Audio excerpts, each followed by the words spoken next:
আজকে 12 দিন হলো পথযাত্রা আমার। এই ক্যাবলাকে আর সাপোর্ট করতে হবে না। আমি বলি না যে আমাকে সাপোর্ট করো, আর সাপোর্ট করতে হবে না। তো একটা দুটো কথা শুনে যাবেন ভিডিওটা না তুলে দিয়ে। জয় মহাপ্রভু জগন্নাথকে জয় হোক।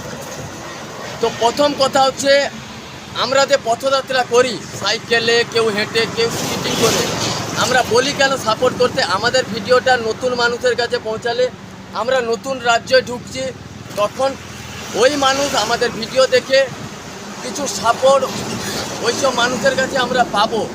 রাত কাটানোর জন্য, দুপুরবেলা কাটানোর জন্য সুব্যবস্থা কিছু থাকবে। যে আমরা তো জানি না যে কতটা ফাঁকা, কত কিলোমিটার আমরা যাচ্ছি, কোথায় থাকার জন্য সুব্যবস্থা পাবো।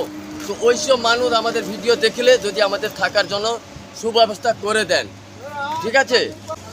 তো আর একটা কথা বলি, আমি উড়িষ্যা বর্ডার পেরিয়ে অন্ধ্রপ্রদেশে ঢুকলাম। এখন যাত্রা শুরু করব তিরুপতি বালাজি দর্শনের জন্য। কালকে একটা ভিডিও ছেড়েছিলাম, দেখলাম 8 ঘন্টা হয়ে গেছে, 200টা ভিউ, 16 জন লাইক, না কমেন্ট না শেয়ার।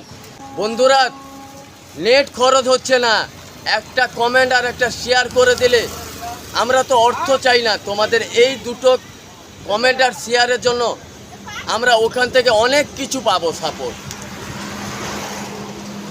জয় মহাপ্রভু জগন্নাথ কি জয় হোক।